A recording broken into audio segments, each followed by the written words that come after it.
साल था 2013। दिल्ली विधानसभा चुनावों के नतीजे आते हैं। दिल्ली की जनता ने भारतीय जनता पार्टी के नाम पर मुहर लगाई। 32 सीटों के साथ भारतीय जनता पार्टी को सबसे बड़ी पार्टी का खिताब दिया। उसके बाद भारतीय जनता पार्टी की लीडरशिप ने तय किया कि हम मुख्यमंत्री बनाने का दावा पेश करेंगे। उस समय पर भारतीय जनता पार्टी के दिल्ली में सबसे बड़ा चेहरा थे डॉक्टर हर्षवर्धन। केंद्रीय नेतृत्व उनसे कहता है कि आप राज्यपाल के पास जाइए और वहां जाकर के सरकार बनाने का दावा पेश करिए। डॉक्टर हर्षवर्धन जाते हैं, राज्यपाल से मुलाकात होती है, बाहर निकल के आते हैं, मीडिया से मुखातिब होते हैं। मीडिया से मिलते ही उन्होंने जो कुछ कहा उसने दिल्ली में भारतीय जनता पार्टी के लिए वनवास का समय तय कर दिया और उसी वनवास को भाजपा आज काट रही है।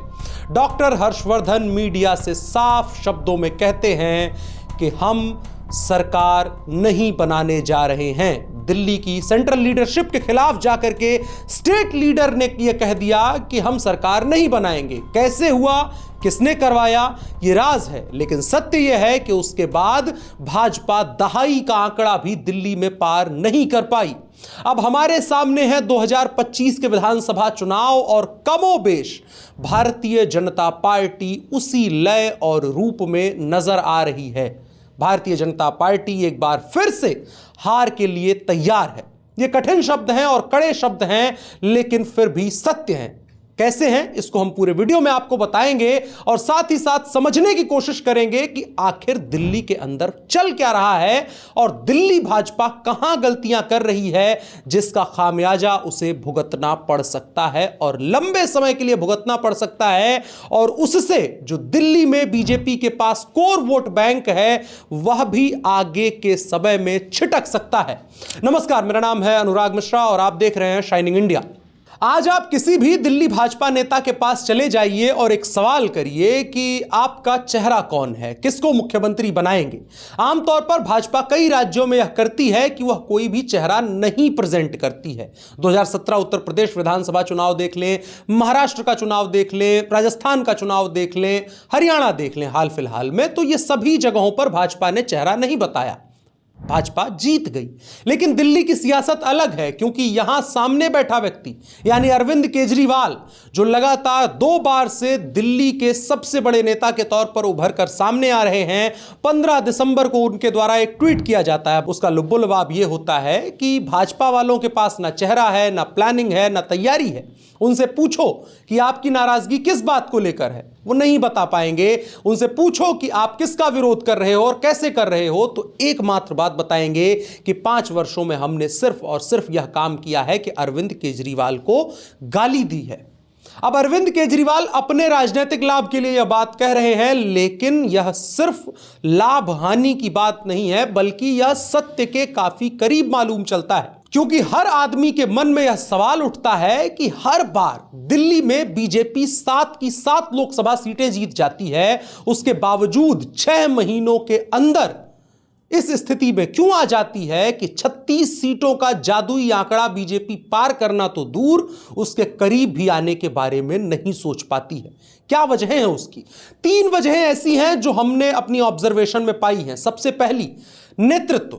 भारतीय जनता पार्टी दिल्ली में जितने प्रयोग करती है, इतना भाजपा पूरे देश को मिला करके नहीं करती है। अब इसकी वजह क्या हो सकती है?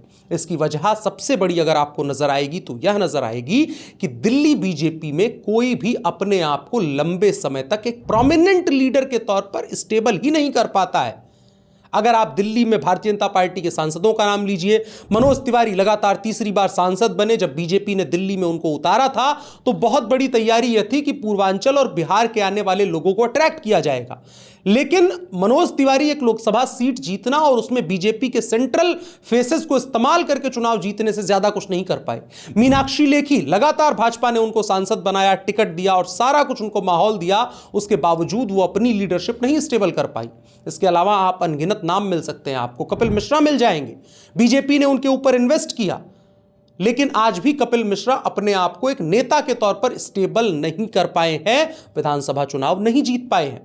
आज बीजेपी के अध्यक्ष वीरेंद्र सचदेवा, वो खुद भी विधानसभा चुनाव नहीं जीते हुए हैं। और दिल्ली के प्रदेश अध्यक्ष बने हुए हैं। और सवाल सबसे बड़ा यही उठता है कि बिना दूल्हे की बारात के साथ में कौन बाराती बनकर के जाना चाहेगा। उसके बावजूद दिल्ली वालों का दिल देखिए, 38% वोट 2020 के विधानसभा चुनावों में बीजेपी को मिले थे।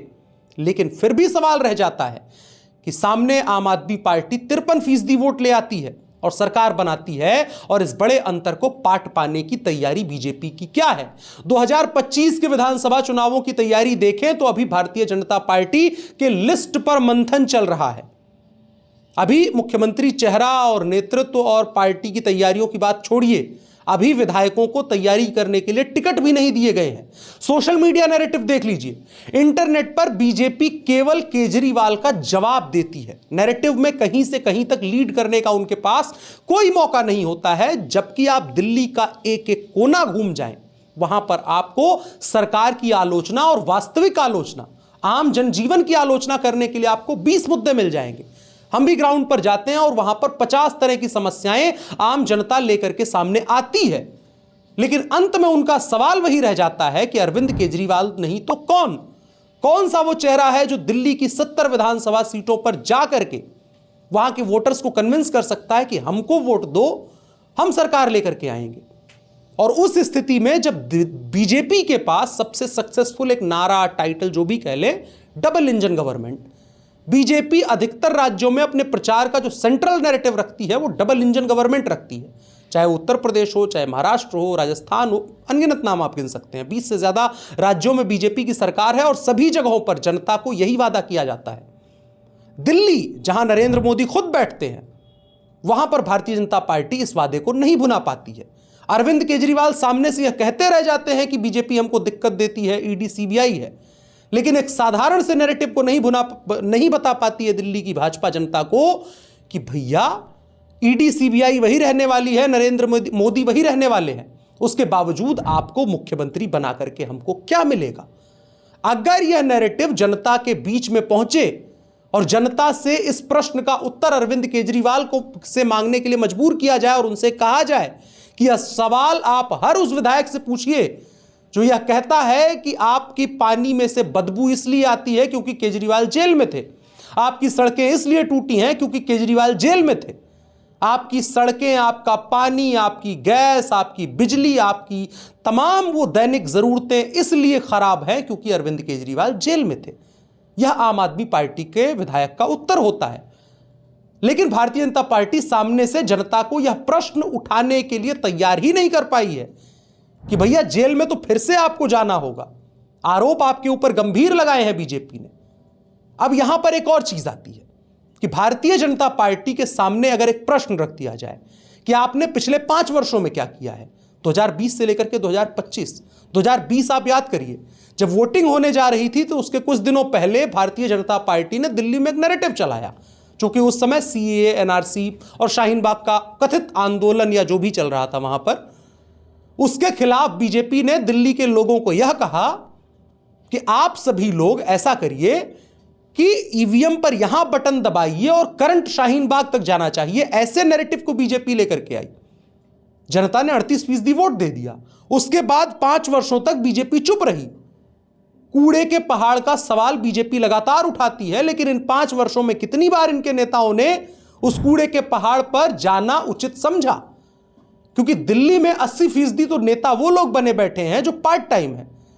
4.5 साल वो अपना व्यापार करते हैं, अपना काम करते हैं, पार्टी से उनको कोई मतलब नहीं है, और 6 महीनों के लिए वो दफ्तर का चक्कर लगाना शुरू कर देते हैं, जनता के सामने जाकर के वोट मांगना शुरू कर देते हैं, बीजेपी की टोपी पहनना शुरू कर देते हैं। बाकी समय पर वो महंगी गाड़ियों और एयर कंडीशन कमरों में रहते हैं और बड़ी बड़ी फ्लाइट्स में उड़ते हैं। यह सत्य है दिल्ली का। आप यह सोच करके बताइए कि आपको दिल्ली बीजेपी के द्वारा चलाया गया पिछले 5 वर्षों का कौन सा नैरेटिव याद है? अभी एक छोटी सी खबर है, पालम 360, पालम 360 नाम से एक संस्था है जो दिल्ली के 360 गांवों की संस्था है, और उन लोगों ने दिल्ली के विधानसभा चुनावों को बायकॉट करने का ऐलान किया है क्योंकि दिल्ली सरकार ने उन गांवों की जमीनें यह कह के अधिग्रहित करी कि हम यहां पर डेवलपमेंट प्रोजेक्ट्स लगाएंगे। जबकि उन लोगों का तर्क यह है कि आज के तारीख में अधिकतर जमीनों पर झुग्गी बस्तियां बसा दी गई हैं या फिर कूड़ा वहां पर फेंका जा रहा है। इस वजह से वो बायकॉट कर रहे हैं इलेक्शन को। दिल्ली बीजेपी के किस नेता ने इस नैरेटिव को पिक करके एम्पलीफाई करने की कोशिश की है? यह अपने आप में इतनी पावरफुल तस्वीर है कि मुख्यमंत्री का नाम लिखा हुआ है, विभाग का नाम लिखा हुआ है, उस पैसे से लगे हुए हैंडपंप को वहां इंस्टॉल किया गया है और उसके बाद वहां के आसपास पूरा कूड़े का एक छोटा सा पहाड़ तैयार है। दिल्ली बीजेपी के किस नेता ने इस फोटो को पोस्ट करने की जहमत उठाई? दिल्ली में एमसीडी के द्वारा वसूले जाने वाले टोल से लगने वाला जाम दिल्ली में ट्रैवल करने वाले हर व्यक्ति की समस्या है, लेकिन किस नेता ने इस चीज को लेकर के सवाल उठाया? तकरीबन 1.5 वर्ष से 2 वर्ष हो गए हैं आम आदमी पार्टी को एमसीडी में आए हुए। अब भाजपा उठा सकती थी वो सवाल, लेकिन नहीं उठाया गया। इस तरह के अनगिनत दर्जनों सैकड़ों नैरेटिव आपको दिल्ली की हर गलियों में बिखरे हुए मिल जाएंगे, जिनको अगर एक प्लेटफॉर्म पे ला करके एम्पलीफाई किया जाए तो काम हो सकता है, लेकिन नहीं। और आखिर में बीजेपी के पास नैरेटिव के नाम पर सिर्फ एक चीज बनती है कि हमारा चेहरा तो कमल है और हमारे प्रत्याशी तो नरेंद्र मोदी हैं। नरेंद्र मोदी जो भारतीय जनता पार्टी के इतिहास के सबसे बड़े नेता के तौर पर उभरे हैं, जिन्होंने बीजेपी को 2 लोकसभा सीटों वाली बीजेपी को 300 का आंकड़ा पार करके दिखाया है, 400 पार के बारे में सोचने वाला विजन दिया है, उनको दिल्ली में बीजेपी के नेता अपनी निकृष्टता के नाम पर कैश करवाते हैं और उसके बाद उनके अपने इमेज को नुकसान पहुंचाते हैं। नरेंद्र मोदी का आज के तारीख में भारतीय राजनीति में कद और प्रयोग क्या है, इस बात की महत्ता और गंभीरता को खुद भाजपा के लोग नहीं समझते हैं। नरेंद्र मोदी आपको एक विधानसभा सीट जितवाने के लिए नहीं बने हैं, वो आपके इसलिए बने हैं कि 20 से 25 राज्यों में आपकी सरकार चल रही है, केंद्र में लगातार तीसरी बार आपकी सरकार चल रही है। आप दिल्ली जैसे राज्य में, केंद्र शासित प्रदेश में, जहां के मुख्यमंत्री की ताकत एक मेयर के बराबर की है, उस राज्य में आप नरेंद्र मोदी, देश के प्रधानमंत्री और सबसे बड़े नेता को ला करके कैश करवाते हैं और उसके बाद मट्टी पलीत करवाते हैं। यही अंतर है। आप उत्तर प्रदेश की भाजपा में देख लेंगे, आप राजस्थान की भाजपा में देख लेंगे, आप हरियाणा की भाजपा में देख लेंगे, आप महाराष्ट्र की भाजपा में देख लेंगे, आप मध्य प्रदेश की भाजपा में देख लेंगे, आप बिहार की भाजपा में देख लेंगे। वहां के नेता कम से कम अपने स्तर पर चुनाव को बनाने की कोशिश करते हैं और उसके बाद जो कुछ बचा रह जाता है, जो नैरेटिव सिर्फ नरेंद्र मोदी एम्पलीफाई कर सकते हैं, उसको करने का काम नरेंद्र मोदी के नाम पर किया जाता है। लेकिन दिल्ली भाजपा उल्टा चलवाती है। वो कहती है मोदी जी का ही नैरेटिव है, जो बच जाएगा उसमें हम अपना कंट्रीब्यूशन लास्ट के 10-15 दिन में आकर के दे देंगे। इससे सबसे पहला नुकसान होता है कि नरेंद्र मोदी की अपनी इमेज खराब होती है और दूसरी बात, अरविंद केजरीवाल जैसे नेता जो आम जनता को कन्विंस करने में माहिर है, आम जनता की जबान में बोलने में माहिर है, आम जनता को इस बात के लिए मनवा लेने में माहिर है कि भाई देखो हम स्वर्ग तक की सीढ़ी बना रहे हैं, 4 सीढ़ी बच रही है, तुम लोग योगदान दे दोगे तो वहां तक की सीढ़ी बन सकती है। इस तरह की बातें करते हैं अरविंद केजरीवाल। उनके सामने आप ले आकर के एक ऐसे व्यक्ति को खड़ा कर दे रहे हैं, नरेंद्र मोदी को खड़ा कर दे रहे हैं, जिनकी कोई तुलना नहीं है। लेकिन उसके बावजूद दिल्ली बीजेपी के नेता अपनी निकृष्टता को भरने के लिए नरेंद्र मोदी का चेहरा लेकर के आ जाते हैं। एक बार फिर से विधानसभा चुनाव है, हम जमीन पर फिर से जाएंगे और बात भी करेंगे लोगों से और आपको भी इस सत्य को दिखाएंगे कि आखिर जमीन पर क्या समस्याएं हैं, किन समस्याओं को बीजेपी एड्रेस कर सकती है तो आम आदमी पार्टी के लिए समस्याएं खड़ी हो सकती हैं। और अभी भी चुनाव बहुत हाथ से नहीं निकला है, लेकिन अभी भी वो जो कुंभकर्णी निद्रा है उसे त्यागने का कोई साहस नहीं उठा रहा है।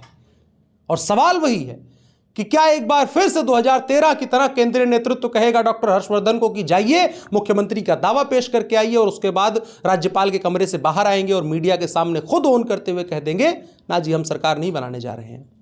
क्या 2025 में भारतीय जनता पार्टी की दिल्ली की लीडरशिप इसी माइंडसेट के साथ चुनाव लड़ने जा रही है?